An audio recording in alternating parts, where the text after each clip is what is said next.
Itulah sebabnya hanya di dalam Yesus kita beroleh jalan menuju kepada Allah dengan penuh kepercayaan oleh iman kita kepadanya. Tidak ada cara yang lain, hanya di dalam Yesus itu sendiri. Maka saya berdoa dengan pengharapan iman di hari ini untuk setiap saudara yang mendengarkan saya, agar kehidupan setiap kita adalah hidup yang menghasilkan pertobatan, ya, biar ada buah-buah pertobatan sesuai dengan pertobatan yang kita lakukan di hadapan Allah, ya. Karena itulah yang diinginkan Tuhan di dalam kehidupan ini. Engkau mungkin berkata, tapi Pak Pendeta, sulit Pak untuk hidup benar di zaman sekarang, ya, karena di mana-mana dosa merajalela, ya, dan kita bisa melakukan dosa dengan begitu mudah di zaman yang sekarang. Ya memang betul saudara-saudara, ya, melakukan apa yang benar menghasilkan hidup buah pertobatan itu sulit. Dan itulah alasan kenapa kita diurapi oleh Roh Kudus. Sekali lagi saya mau ngomong, Tuhan tidak pernah memanggil mereka yang mampu, tapi Tuhan selalu memampukan mereka yang terpanggil, ya. Ketika engkau terpanggil untuk melakukan apa yang benar, maka Roh Kudus sendiri yang akan memberikan kepada saudara kekuatan untuk melakukan apa yang benar. Karena tujuan Roh Kudus diberikan kepada kita, tujuan yang paling besar untuk melakukan kehendak Allah, untuk mengingatkan kita akan kebenaran dan melakukan kebenaran itu sendiri. Roh Kudus diberikan bukan cuma untuk bahasa roh, walaupun saya tahu sebagai hamba Tuhan bahasa roh itu sangat penting bagi saya pribadi untuk membangun diri saya. Tetapi tujuan utama Roh Kudus adalah menyanggupi kita untuk melakukan apa yang benar, ya. Tapi banyak sekarang kan orang percaya Roh Kudus itu cuma show apa bahasa roh di gereja, ya. Bahasa rohnya horor, saudara-saudara, ya. Ya, tidak ada yang salah dengan itu. Tetapi kalau Roh Kudus hanya sampai di situ, hanya untuk show bahasa roh, maka betapa kita membuat peranan Roh Kudus itu menjadi kecil dalam hidup kita. Roh Kudus diberikan kepada saudara untuk melakukan apa yang benar. Engkau diurapi oleh Tuhan untuk melakukan apa yang benar. Nah, saya kasih contoh. Waktu Yesus dibaptis di Sungai Yordan, Yohanes membaptis dia kan. Tiba-tiba turun Roh Kudus, ya, dalam bentuk merpati, dan terdengar suara, inilah anakku yang kukasihi, kepadanya lah aku berkenan. Ya. Ketika Yesus dipenuhi Roh Kudus, apa yang terjadi? Ya, Roh Kudus memimpin Yesus, ya, masuk ke padang gurun, berpuasa 40 hari 40 malam, dan untuk berhadapan dengan setan, dicobai oleh setan. Jadi Roh Kudus nih yang pimpin Yesus masuk kepada penderitaan, ya.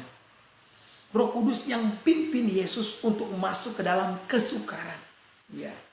Karena bersama dengan Roh Kudus kita sanggup melakukan segala perkara, ya.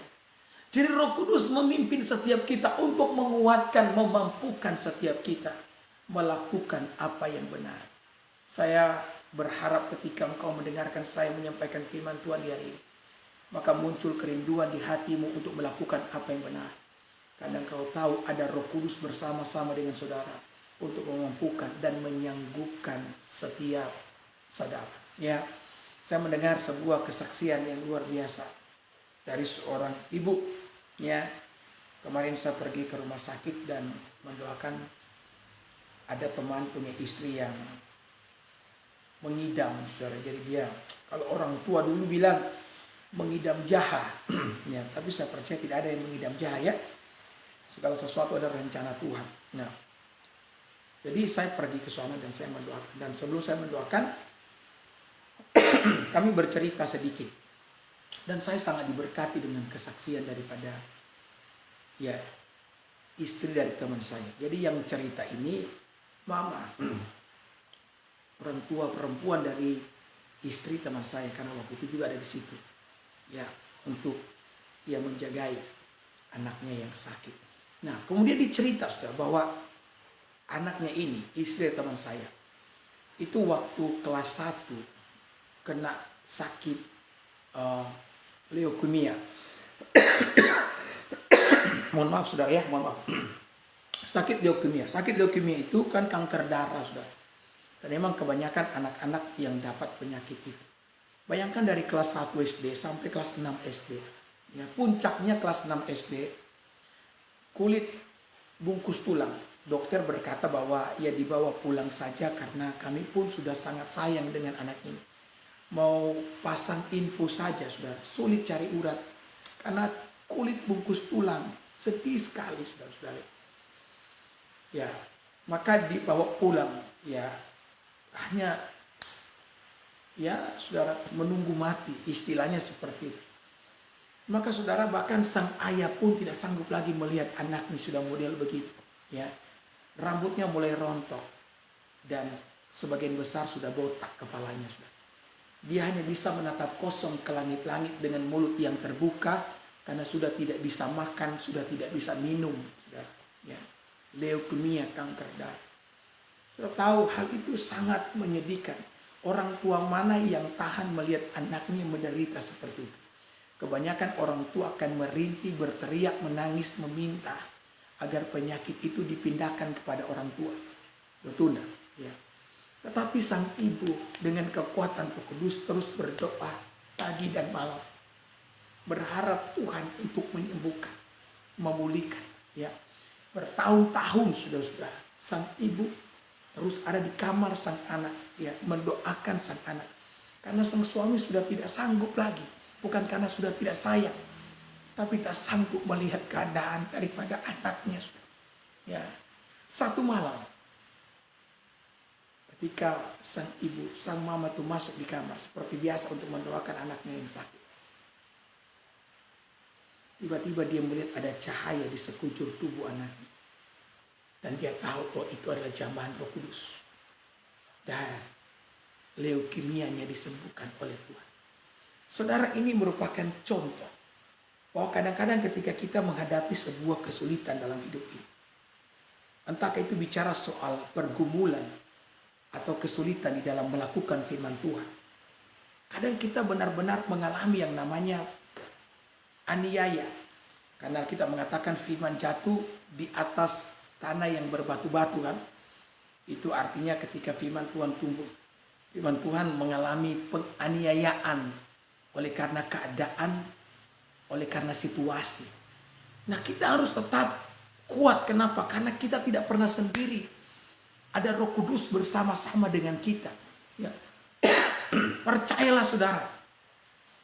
Saya tidak tahu kesulitan apa yang sementara saudara jalani di hari ini. Tapi sebagai hamba Tuhan saya mau mengatakan engkau tidak pernah sendiri. Ada Roh Kudus bersama-sama dengan saudara. Hal yang tidak akan pernah Allah lakukan yakni meninggalkan setiap kita. Ya, kalau dosa saja tetap membuat Allah berpaut kepada kita. Alkitab mengatakan kan, ya, bahwa bukan tangan Tuhan yang kurang panjang, telinga Tuhan yang kurang tajam, tapi karena dosa yang memisahkan kita dengan Allah. Tetapi tetap saja Allah telah mengambil keputusan untuk terus mengasihi kita. Dan untuk mengasihi manusia yang berdosa, Allah tahu bahwa Allah akan membayar harga yang mahal. Apa yang akan Allah lakukan? Mati di kayu salib. Itu yang Allah tahu ketika dia melanjutkan cintanya kepada kita. Meskipun Allah tahu bahwa dia akan mati, dia akan turun ke dalam dunia dan mati di kayu salib, menderita di atas kayu salib untuk menanggung dosa kita, Allah tetap memilih untuk mengasihi saya dan saudara. Itu artinya kalau dosa tidak dapat memisahkan kita dari kasih Allah, maka saya sungguh percaya tidak ada satu apapun yang kau hadapi hari ini yang dapat memisahkan engkau dari kasih Allah.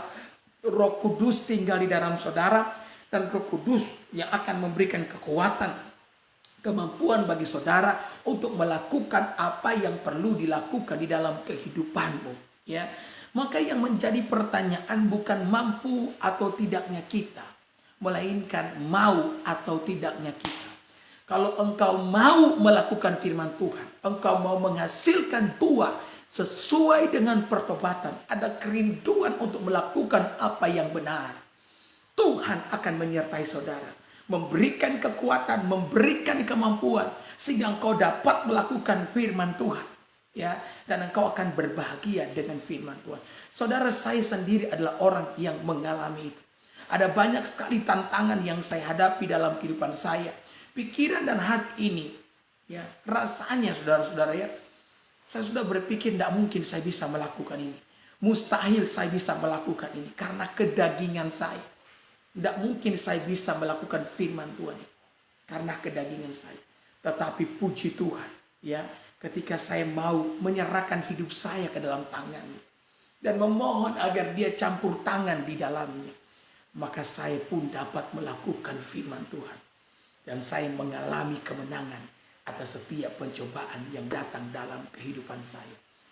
Sebagaimana saya mengalami kemenangan dalam hidup, maka saya percaya kemenangan yang sama pun dapat dialami oleh setiap saudara yang mengharapkan dan yang mengandalkan Tuhan.